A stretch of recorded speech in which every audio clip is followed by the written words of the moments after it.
कई बार हम लोगों से चर्चा जब करते हैं तो लोग ये कहते हैं कि महंगाई हुई है, बाकी सब चीज़ें हुई हैं तो इलेक्शंस में ज़रूर दिखाया जाएगा, बट अगर हम रिजल्ट्स की बात करें तो कहीं ना कहीं भारतीय जनता के फेवर में आता है।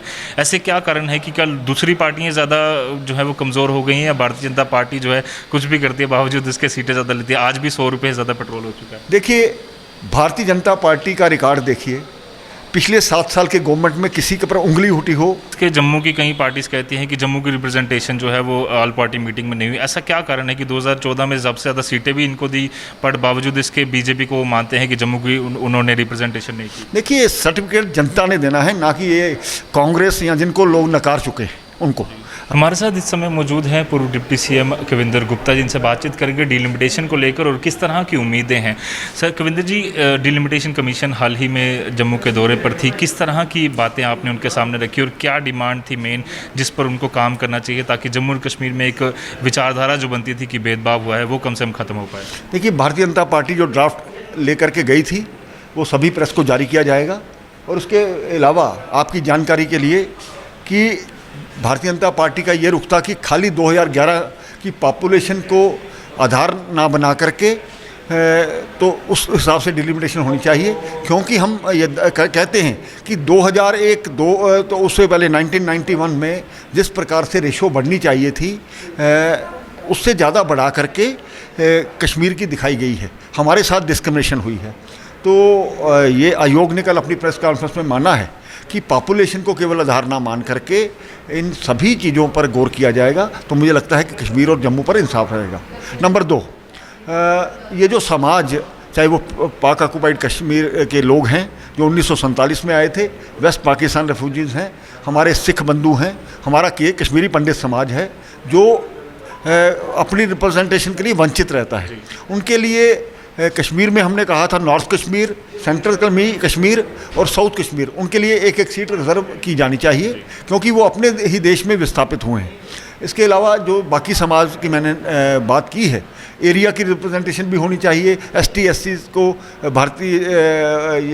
भारत सरकार ने पहले से भी रिजर्वेशन दी है, और इन लोगों को भी चाहे वो नॉमिनेशन हो जो वो सीटें डीफ्रीज करके उनको एडजस्ट किया जाना चाहिए। सर एक चीज़ ज़रूर देखी जाती है, क्योंकि अगर सीटें वहाँ कश्मीर में जिस तरह से आपने एक मांग रखी है कश्मीर पंडित्स की बढ़नी चाहिए, वो अगर ये सीटें बढ़ जाती हैं और कश्मीर को ये ज़्यादा सीटें मिलती हैं तो कहीं ना कहीं आपको लगता है कि फिर से एक बार उनके पास एक अपर हैंड हो जाएगा, शायद उनकी सीटें और ज़्यादा बढ़ जाएंगी? देखिए, ऐसा नहीं है। भारतीय जनता पार्टी ने जम्मू ही नहीं कश्मीर में भी अपना आधार बढ़ाया है।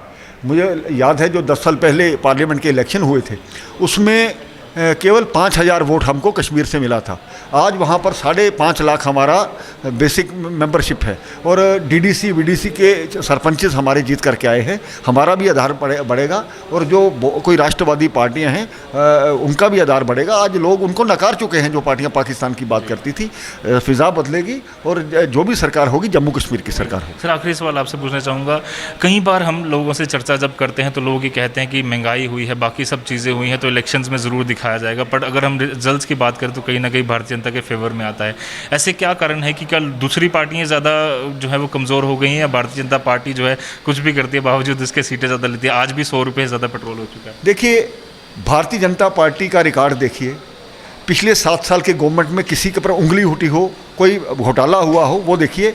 जिस प्रकार प्रधानमंत्री जी ने पर्सनली, जो वो जानते हैं कि गरीबी क्या होती है, हमारे लोग कोई सोने का चम्मच लेकर के पैदा नहीं हुए राजनीति में, वो ज़मीन से उठ कर के आए हैं, उनको पता है। उज्ज्वला योजना, जनधन योजना, ये जो घर घर बिजली पहुंचाने की योजना, शौचालय बनाने की योजना, ये आम समाज के साथ जुड़ी है। 80 करोड़ लोगों को कोरोना के दौरान राशन देना, ये कोई छोटी बात नहीं थी। आज विश्व में कोई भी ऐसा देश नहीं है जहां मुफ्त वैक्सीन लग रही हो। ये भारत है, सबसे बड़ा है, 138 करोड़ की जनसंख्या है, सभी को मुफ्त वैक्सीन देना और कोरोना से बचा करके बीच से निकालना।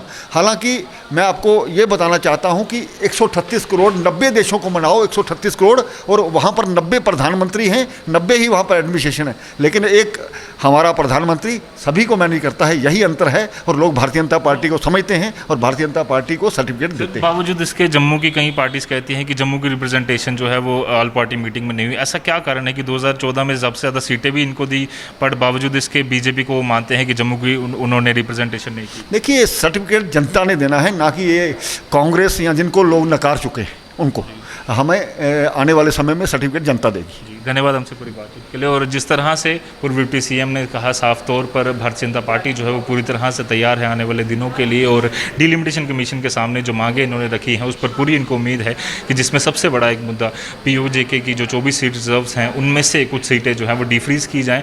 अब हालांकि डिलिमिटेशन कमीशन ने तो इस पर कहा है कि वो सीटें जो हैं वो डिफ्रीज़ नहीं की जाएंगी, बट आने वाले दिनों में ये देखना काफ़ी ज़्यादा दिलचस्प होगा कि क्या डिलिमिटेशन कमीशन अपने रुख में कोई बदलाव करती है और क्या पार्लियामेंट की तरफ से कोई खुशखबरी पीओजेके के रिफ्यूजीज़ के लिए जम्मू एंड कश्मीर में आती है। कैमरा पर्सन कमल सिंह के साथ अजित फोरा, द न्यूज़ नाउ, जम्मू।